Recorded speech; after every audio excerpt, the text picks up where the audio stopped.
How's that, Michael? Looks good to me. All right, I'm going to start. Okay, I'm going to be like my teacher in me, like I'm presenting at a PD. Oh my really? God, I haven't done this in ages. Okay, what is your full name and date of birth, and where were you born?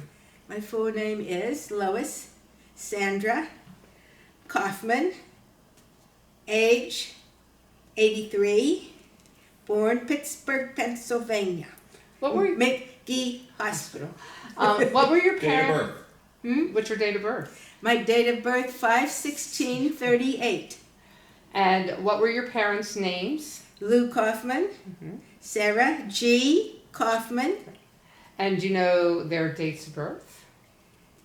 Mama is July 15th, and Daddy had a couple. Daddy was October 10th. What is your mother's maiden name? And Gdansky, where was she born? Warsaw. And what's the name of her siblings? Simon and Eleanor. What's the name of your siblings? Burton. Tell me about your early childhood. What do you remember as a positive experience in your childhood with your parents? We went to Bemis Point, New York, every summer. Dad would drop us off, come over on the ferry boat across Lake Chautauqua. We rented a house from the principal, and the principal and his family lived in the garage, above the garage, and we spent the summer in Bemis Point. And then we lived across the street from a fish hatchery, and that was where we spent our summers. And in Pittsburgh, as a young child, we would go ice skating at it wasn't called Melon then. It was called, oh golly days, forgot. Down at the pond there? It was where there's a apartment building there now. There's Not Hollow. no. It was on Fifth Avenue. Ice skating ring on Fifth Avenue? Yeah, where the apartment buildings are, across the street from PNC Bank. I forget. I'll think of it as we're talking. Since you knew the Gdansky grandparents, what work did they do, and where did they come from? Came from Poland, Warsaw. Popeye was my grandfather. Right? I don't know how he got to England, but he caught a boat in England, came by himself. He was a blacksmith. Did he have a middle name? If he did, I never knew it. Neither did I. Okay, Popeye walked across Europe to get to London, to get to England. He was a blacksmith, so he shoed horses, and then he took a boat to New York, and I don't know how long he was there.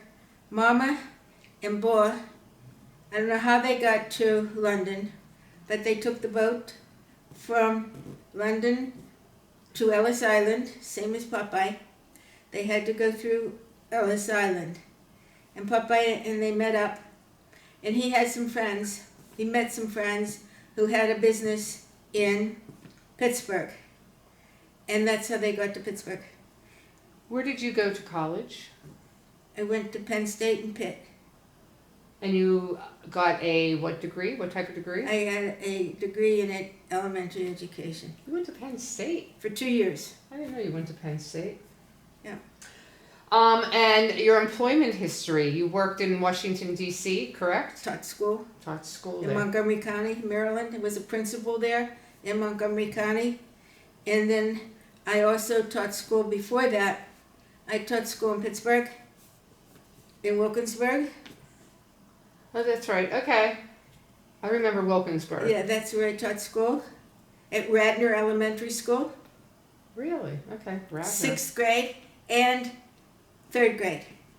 With Uncle Lou and Aunt Sarah, did they ever tell you how they met? I just know one time I asked and they says a friend of the family's introduced them. Did they have a wedding? Did they say? I don't think they had a wedding. I think they had a wedding. They had a wedding. I mean, it wasn't a big deal because in those days they were poor as church mice. So you said Aunt Sarah, they got married very young and she was never employed. So we don't know how young they were when they were married. Is that correct? I don't know, but she never worked.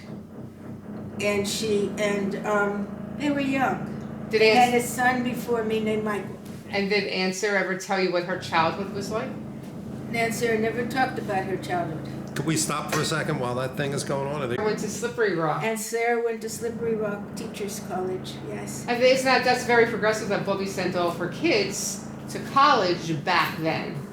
First generation here, and it just goes with how education was valued. It was right. very valued by the Bob.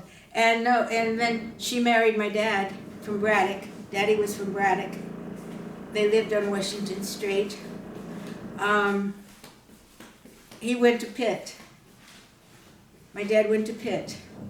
He never graduated because he married Mama.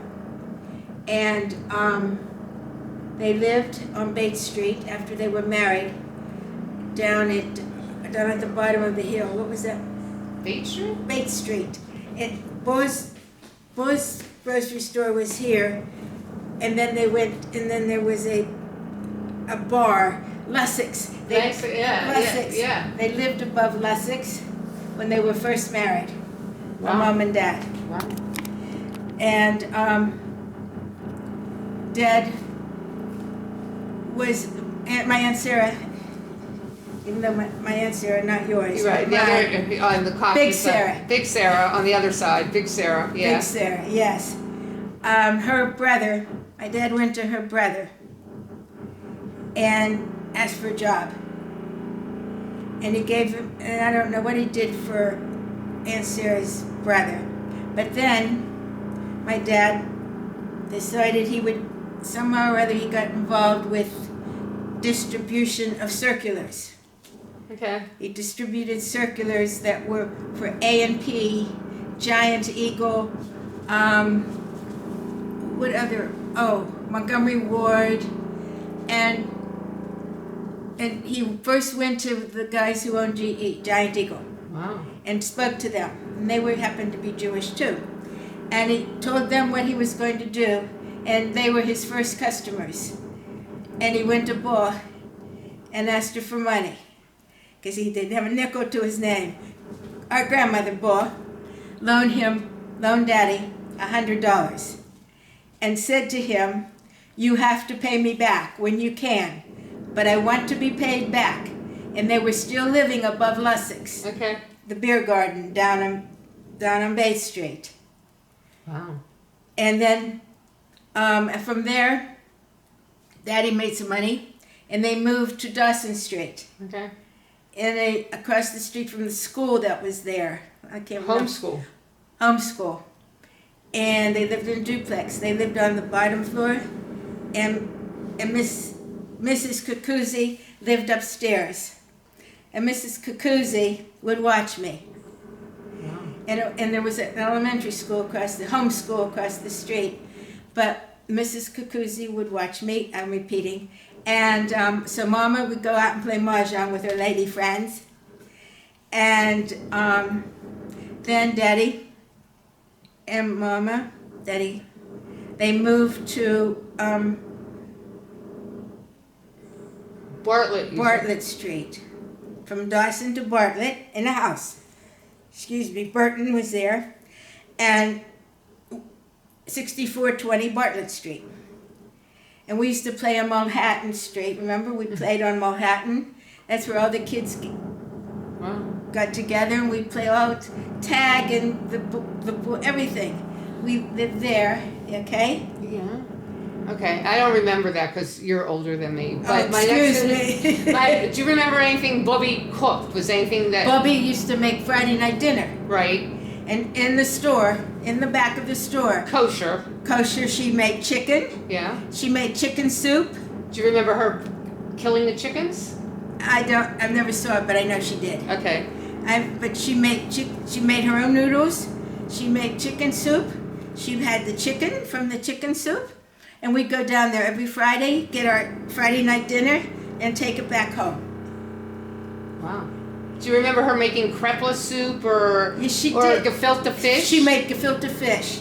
That she did, but I just remember them having gefilte fish when she lived in the courts. in the courts. I remember her taking the carp and hitting the carp in the sink on the head and making the fish. I never saw that. Yeah, It was yeah. but you would live there more than I did. Right, right. And I remember that she and Popeye and your mama lived upstairs in the store in Simon. Right. And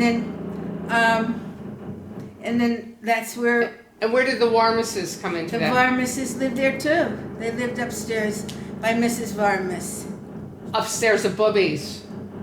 So you had one big generational thing going on. Right, and next to Bubby was an empty lot. On Bates Street. On Bates Street, and I used to play with a girl who lived in the house next door, and we used to play in the empty lot, parking lot, where they parked the cars. They parked the cars. Here's Bub's store, and then there's this parking lot, and here's where the girl lived. And then there were steps that went from the parking lot all the way down. I don't know what street that is. Oh yeah. Remember? Yeah. And sometimes we went down there, but I always played with the kids on Bates Street. Don't you remember the steps that went down and there was the Blessed Mother? Yeah. The statue up Yeah. there. We used to skip out of like going to synagogue on Oh, Saturday. you did that, And, not me. and went down to look at the Blessed Mother that was there. But then going down towards the steel mill on the other side. On the other side, there were like rickety steps that went by someone's house. They went up to Bates. They went up the street to Oakland. But then I used to look. Dugas. Dugas's, yeah. I got it. Yeah. And then I used to look in the window down across the street because that was like a social hall. And I'd look inside to see what was going on in the social hall. It was across the street, but down from Dugas's. Okay. Now you said that Uncle Simon and Aunt Ethel, they were socialists? Yeah. And what does that mean? They weren't Jewish. They weren't Christian. They just like the socialists today. They had no basic religion. They used to go to meetings of people who wanted to overthrow things, governments. Governments? And they would talk. It's like the socialists today. That's how it was. And that's where Uncle Simon met Aunt Ethel at one of those meetings in Oakland. I wonder if Bubby and Sadie knew that he was going to like that type of a... I don't think they could have cared less. Right, exactly. What did they know any different? They married Jewish, so what difference is it? They couldn't have cared less. It was World War II. Wow. And, they were glad they found somebody. And when they changed their name from Gdansky to Good, Uncle Simon and Aunt Ethel, was when Susie was little. That kind of made Bo and Popeye a little shaky. But they dealt with it. Wow. And Popeye, I can go back, and Popeye used to cut the meat. Okay. In the store. At the store. So when the iron workers came down to go to the J&L, they stopped in to see Bob, and Popeye had cut all the meat. She'd make all the iron workers who came in sandwiches. Right.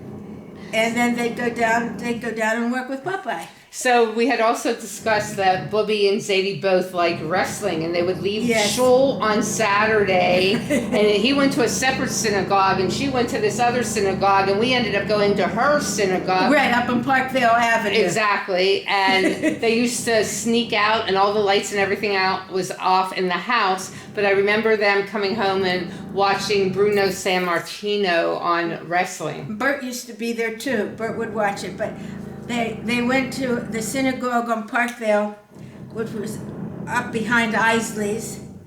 Zadie went there. So did Bubby. Bubby went to the little shul on Moore. That was Later later, on? much later. Okay, Because I used to go up the steps okay. and sit with Bo. And Bert would be downstairs with Popeye and my father. Okay. And my mama and Bo and myself, we'd sit upstairs in Eleanor. Really?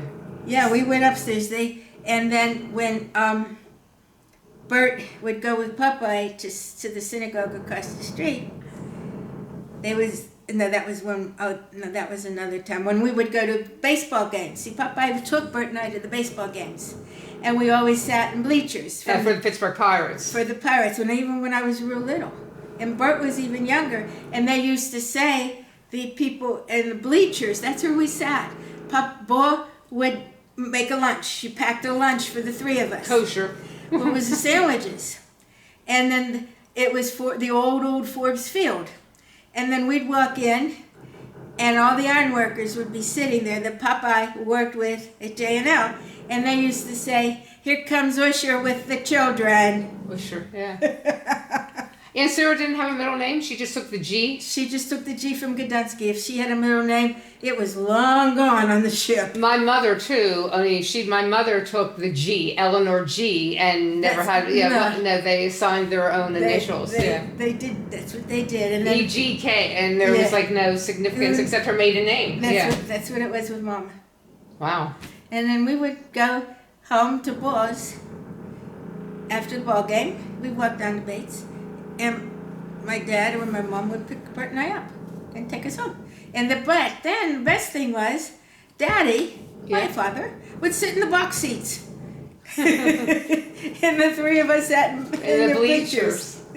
And that was old Forbes Field. See, and I remember also, like, my mom and your mom were very, very close. They were like Thelma and Louise. They were close. My mother took care of your mother. Correct, yeah. In more ways than one. I know that, yes, yes. And also, they had a very tight relationship, and they were very caring for Bobby, and they did anything that Bobby needed or wanted. Mom and Dad gave it to Bo. Right, yeah, Yes. exactly. And my father gave a lot of stuff to Bo. Right. And Popeye. And your mother. Right, I know, yeah. Because my father, my father was one of the few businessmen who started with nothing.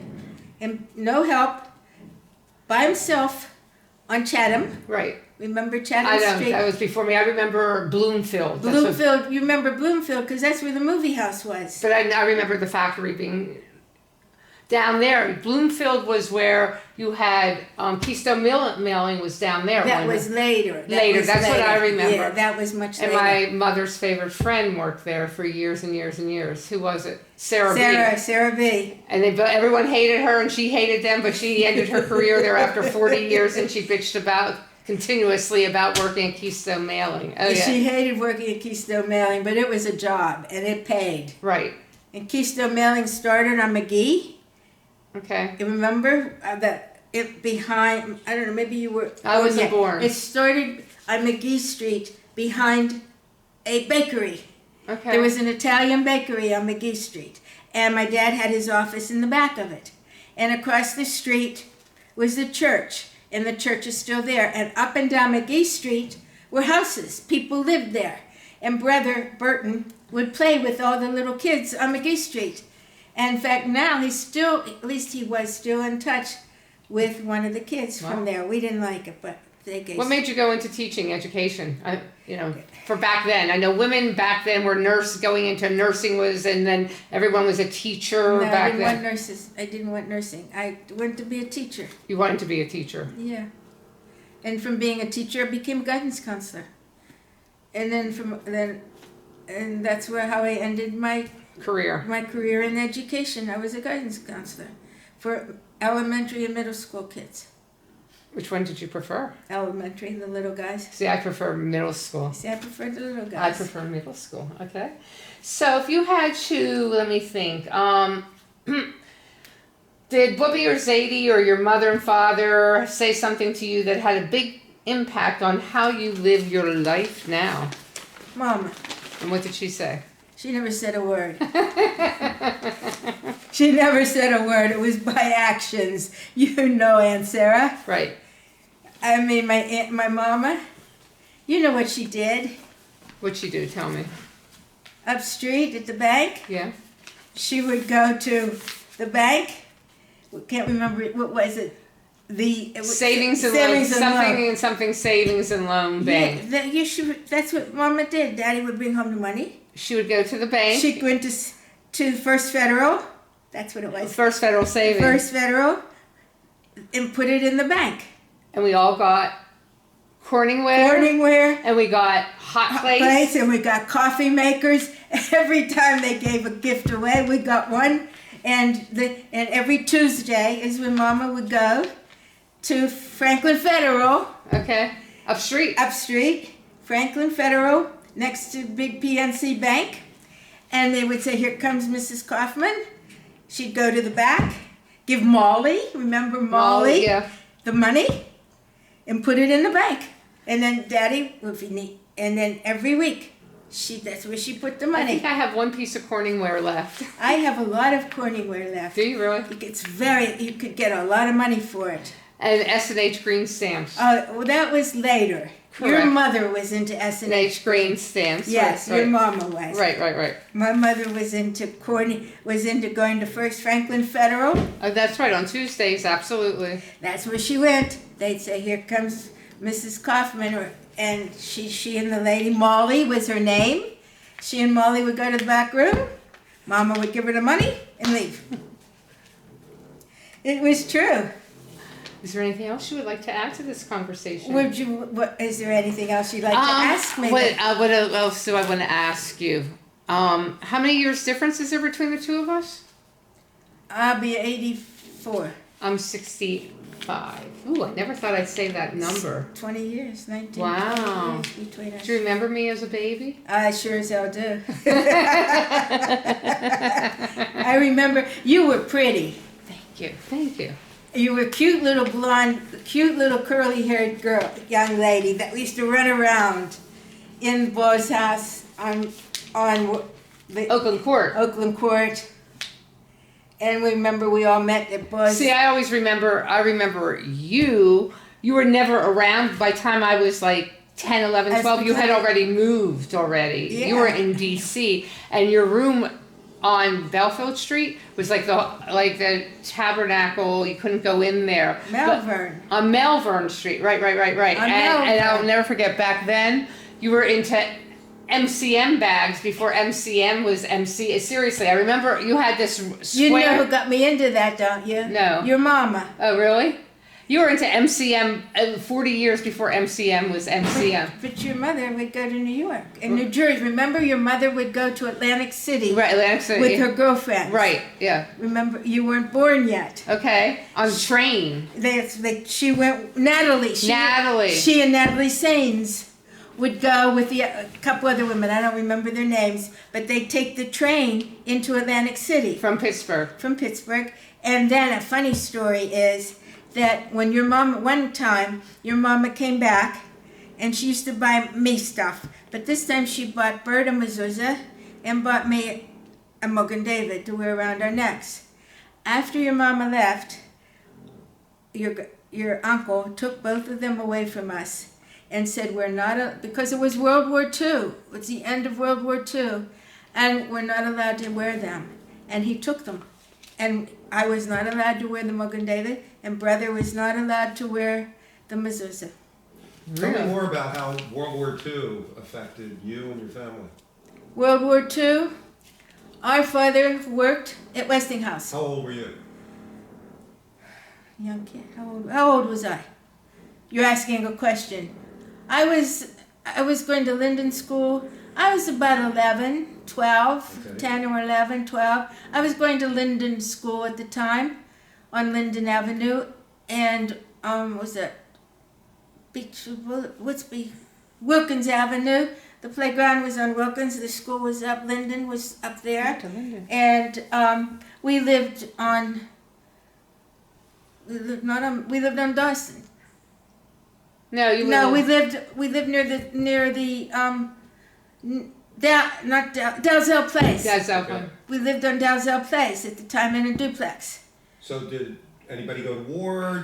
My father worked at Westinghouse, okay. making bullets. Making bullets. Okay. And my Uncle Sammy, mm-hmm. he made radar. Wow. They both worked at Westinghouse after their full-time job. My dad had his business.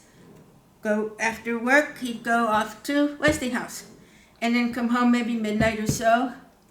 And that was World War II. That's the only way it really affected me, because I could walk to school. Boy gave us food. We could get food to eat from Boy. We went to Giant Eagle at the time, A&P. I used to go shoplifting with my mother, grocery store. Tell me about the Jewish community in Pittsburgh. We were part of the elite Jewish community. We were Reformed. Yeah. We went to Road of Sholem Temple, and this is how we were brought up. We had, at Christmas, we used to have a fireplace in our duplex, and my dad would put our presents. I'm sorry, did you say Christmas? I think I said Christmas. My father would put our Christmas presents in front of the fireplace, and Bert and I would get up and go get the presents. We also got Hanukkah Gelt. Okay. And, but no, we had Christmas.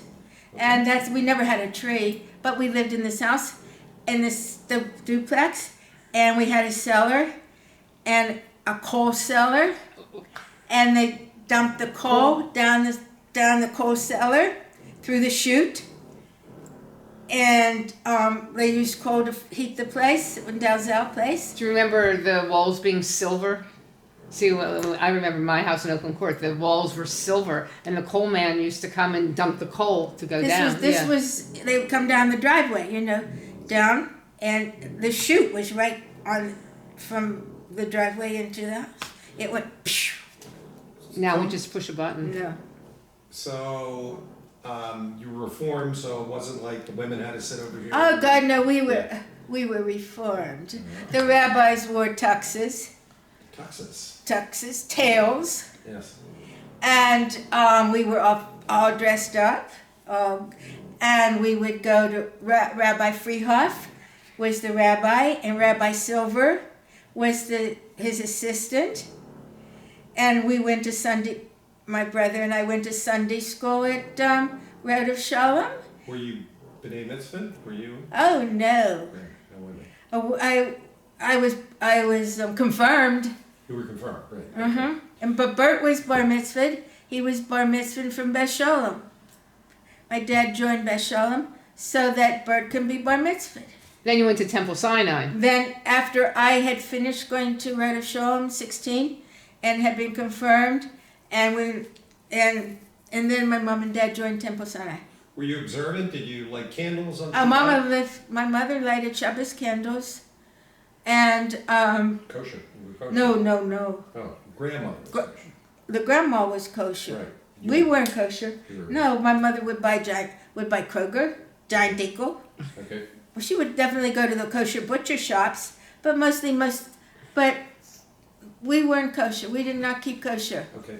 except when our grandma came. Great. And Tell me about the business, the circular business. we were in door-to-door distribution. So tell me, circulars. for people that are watching this in the future and they're going, what's a circular? Circular was an ad paper, a paper with ads. You get it now, it comes in a package, Right. in the mail. It's 3 or 4 different circulars are in there. For the supermarket. For the after it's on sale supermarket, this week. yeah. And my dad, his first customer was Montgomery Ward, and here's how my dad got the help. On 5th Avenue. From 5th Avenue down by, I don't know, when we would drive down Forbes Avenue, he'd drive up Forbes Avenue, and there were row houses on one side of the street. And my dad would drive up at 5 o'clock in the morning, and the bums would be sleeping in the doorway. And he'd go by, honk his horn, "You want to work?" Gave them 57, gave them the address of the office. "You want to work?" Gave them the address, they'd show up. And he had Mr. Stein, remember Mr. Yeah. Stein? Mr. Stein drove my father's truck. And he'd take them out to different areas of the city to drop them off, to distribute the circulars. I see.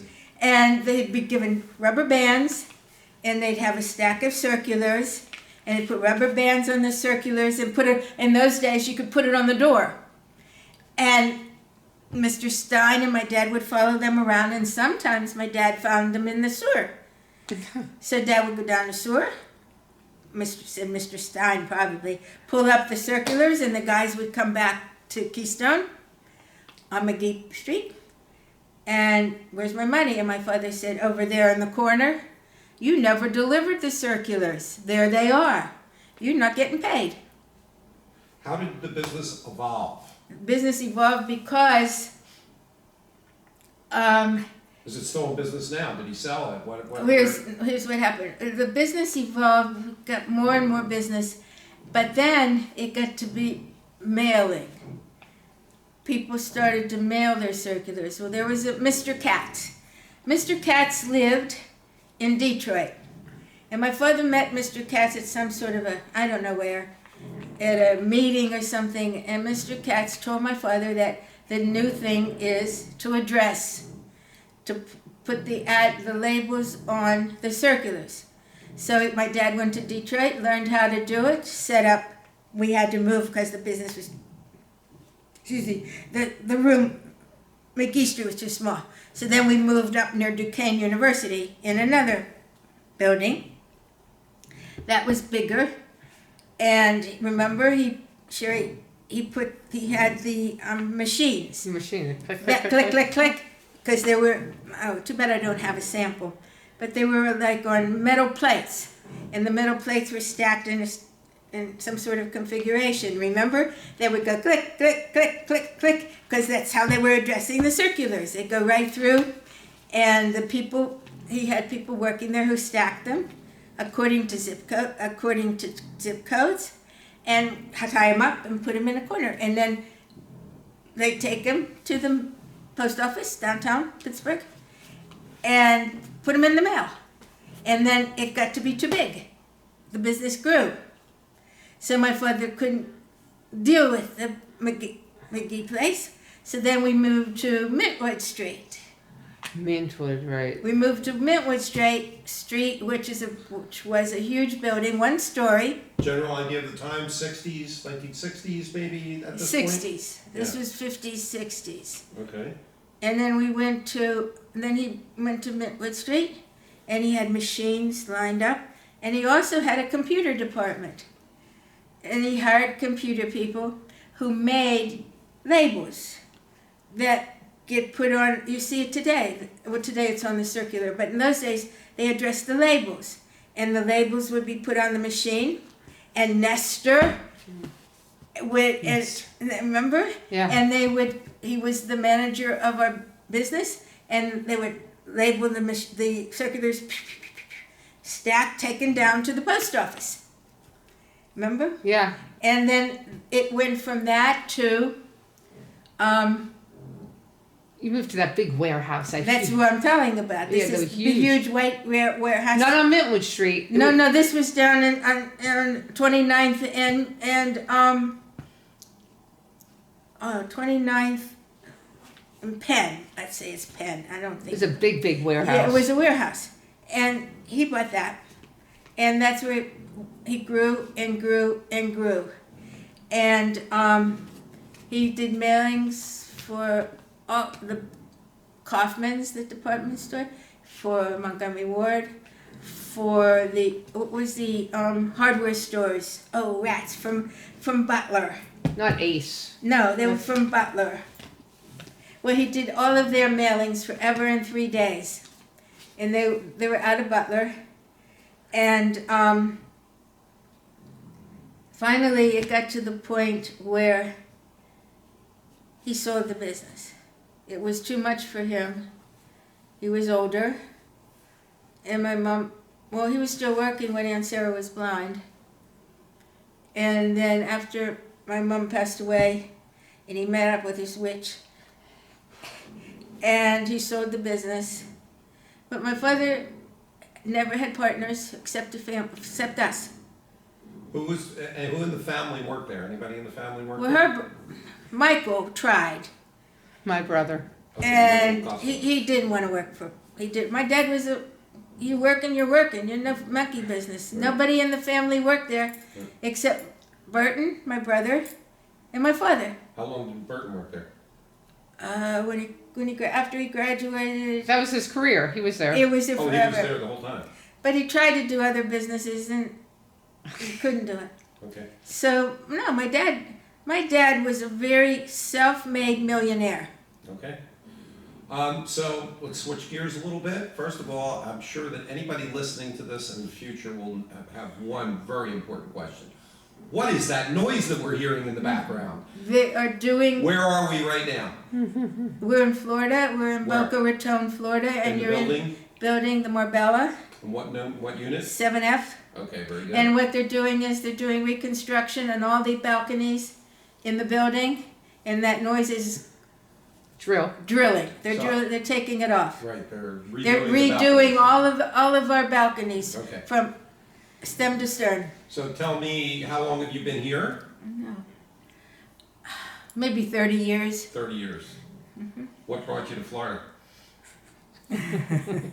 Your brother. See, you want to know? I want to know. I don't want to know. Whoever's watching this 20 years from now. Turn it off. Turn it off. Okay. Shall we change subjects? Yes. Okay. Well, that's no problem. So let's see. What else? Tell me more about yourself. We talked about your education. You had a college education. I had a master's degree in guidance and counseling Yeah. from George Washington University. So you lived in. I lived in Washington, D.C. for a while. and I taught school in Montgomery County, Maryland. My first teaching job in Maryland was in Rockville, Maryland, Uh-huh. and then I went to a school in Bethesda, Maryland. Oh, you taught in Bethesda. Yeah, and then Where did you live? You I had a lived in town- Southwest Washington, D.C. You had a townhouse. I was at. No, I lived in an apartment. No, I was in an apartment in downtown, and then you I had a townhouse. Yeah, right? yeah. I came to visit you. Right, and then I had a significant other, and we were together over 35 years. David, Right. when I moved back to Pittsburgh to run my father's business, Oh, wait a second. You ran your father's business? Well, I don't think you said that before. when my father passed away, he left the business. I thought he sold the business. Wait a second. I'm confused. My brother, you know, he sold one business, this was another. Oh, well, what other business? It was still in the mailing business. And What was his name? it was still Keystone. So he sold, but he kept the Keystone name and continued to do mailing. How'd that work out? Yeah, it worked out very well. For you guys, I don't. The For people him that bought too. it, were they your? Well, wait, there was a man who wanted to buy Keystone Mailing Service Mhm. and our building. And my father was gone by then. We also had a branch off of the business called Mail Marketing. Ah, Mail marketing was the forerunner of shared mail. We were the first people who did shared mail. what is shared mail? Shared mail is what you get in the mailbox with 3 different Got it. circulars, Right. department stores, Right. hardware stores, whatever. Right. That is called shared mail. Okay. And my father developed shared mail before he passed away. Wow. And we did that. And after my father passed away, I had to move back home. About what time was this? At what date? Year? Early '60s, mid '60s, late '60s, '70s. No, it was the 70s. In the '70s. Okay, that's all we need. In the It was 70s. Your father passed away. And my brother and I were left the business. And I was given a piece of paper from the attorney who happened to be our Uncle Sam, our uncle, who was the lawyer, Sam Kaufman. And Uncle Sam, that I was to be paid X number of dollars a month from the business. Bert was running it, and I was down in Maryland, still being a guidance counselor. So you were part owner of the business. Bert was running it, and you were getting paid like a silent I wasn't partner. getting paid a nickel, but he was supposed to pay me. Oh, And here's what he did. okay, Burton was stoned all the time. okay. I went into Burton with the document that he and I signed in front of the lawyer. I said, here, you're supposed to pay me, $5,000-$6,000 a month.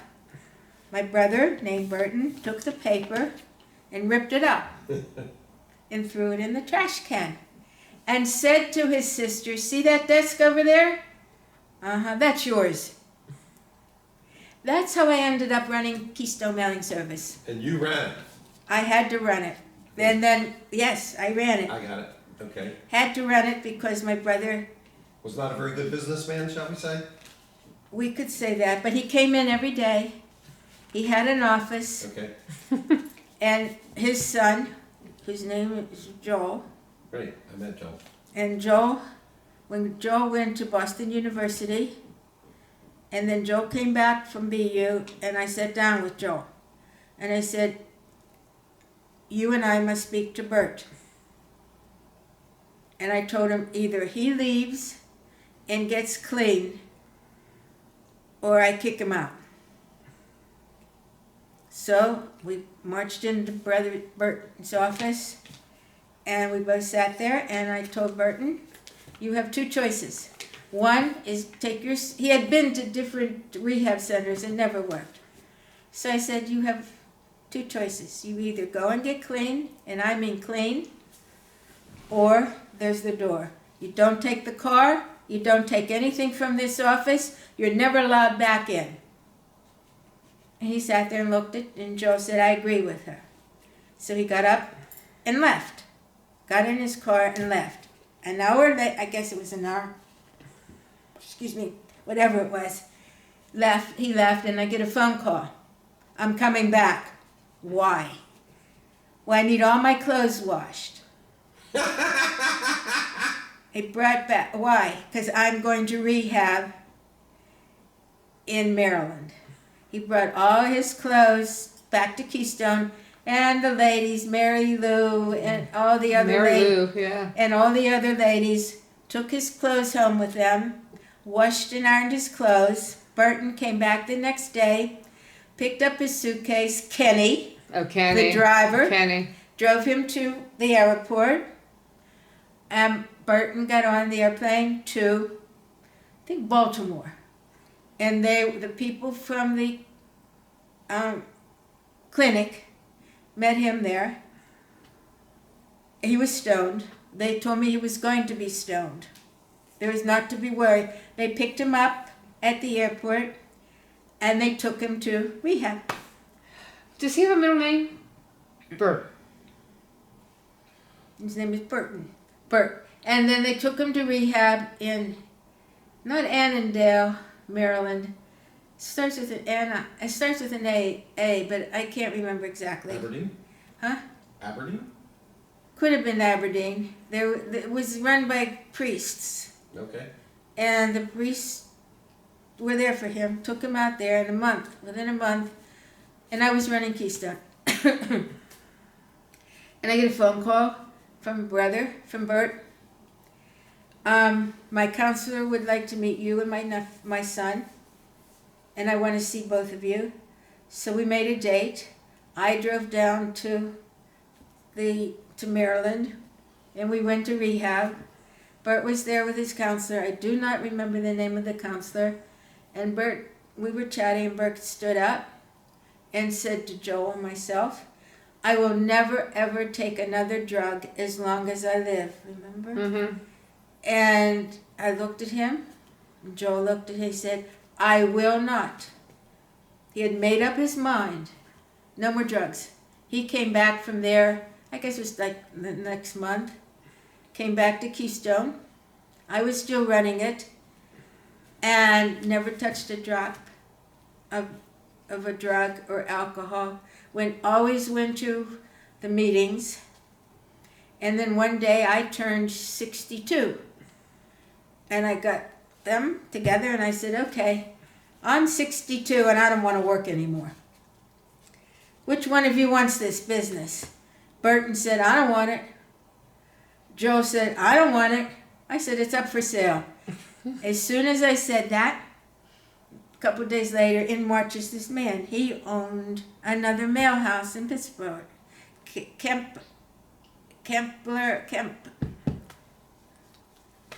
Well, anyway, he owned another mail house. It'll come to me tonight. And another man, and then offered me money. I said, no, it's not enough money.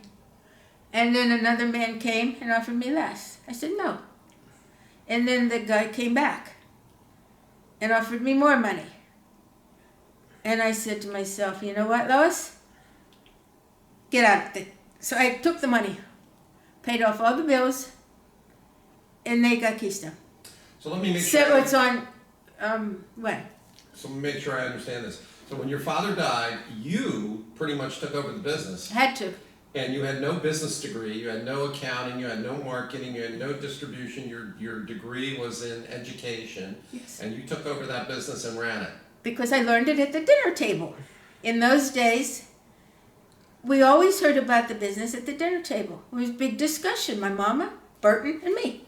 So for you grew up. I with grew that up in the business. business So you knew what to until do. I said, I'm out of here. But you still had to, I mean, as a woman, I guess it was already, when, in the 60s, it wasn't quite the same as it was in the 50s and the 40s, but did you have to fight for respect, or did they? No, they knew me. All of the help stayed. All the help stayed. Even the salesmen in years. mail marketing. Mail marketing was our branch. Was the shared mail branch. And everyone who was in mail marketing would be were salespeople who would go out and sell circulars that we would insert into the big piece, Right, right. and that was our mail piece. And they stayed. They all stayed. And they all, the people who were working in the computer room stayed. The people, Nestor and all those guys, stayed in the back. Mary Lou Right here. and Martha and Catherine Catherine and Sarah B. and Sarah B. They all worked in the front office. They all stayed. Okay. Tell me about your life now. My life now is I do nothing. Sure you do. I will, when I'm in Florida, which is where I am, I Right. walk up the road. You're 83, you tell me you play tennis. I play, You play pickleball, that's not nothing. and I walk. You tell me you go in the pool with the weights. I go, that's right. And I before my feet became sick, I used to walk all the way up to Spanish River on A1A and turn around and come back down. And now that, because my feet got all mucked up in the sneakers, I've had to walk on water. And I have the whole, you can go find it on the floor in the bathroom. I have the whole getup.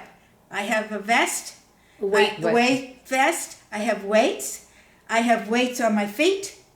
And I'm walking back and forth over an hour. And you play golf. No, I don't want to talk about golf in Florida. But I'll go back home because I have cataracts. I'll get the cataracts removed. And then I'll play golf and I'll play tennis with my friend Carol. So you split your time between I split Pittsburgh- my time between Pittsburgh and here. I'm here from December until Passover. This year it's in April. Last year it was the end of March. And then I go home. And then I go to Green Oaks Country Club. All right, well, I think that might be, is there anything else that you want to, think about a grandchild or a great-grandchild seeing this and never meeting you, never knowing who you were, great aunt, nephew or niece or whatever. Well, Yeah. my nephew, my grandnephew, I send to school. He goes to Kiski. Okay. So what about his children, that Well, will they'll never know me. they'll Well, never maybe know they you, will. But they'll see this video. Yeah. And So wave and say hi, great hi, great grandchildren. Hi, Josher. Okay. All right. She's telling me it's time to cut it off. At least the mute, the sound in the back stopped. All right. So I'm gonna hit a Yeah, button I here. have once he does his editing, I'm gonna send Joel. And then, Yeah, All and right. you. What the heck? Yeah, some of your glasses, as I'm looking at the reflection, they are beautiful pieces. I know. Thank They you. are. I mean, I keep admiring This this is one. terrific. isn't Yeah, it? because of the reflection. And then you have it. yeah, on the bottom. glass on the bottom. This came with the apartment, and I purchased Okay. everything. Nothing else came with it. Oh yeah, that black thing that I want to get rid of. There. All right. I'm putting an end on this.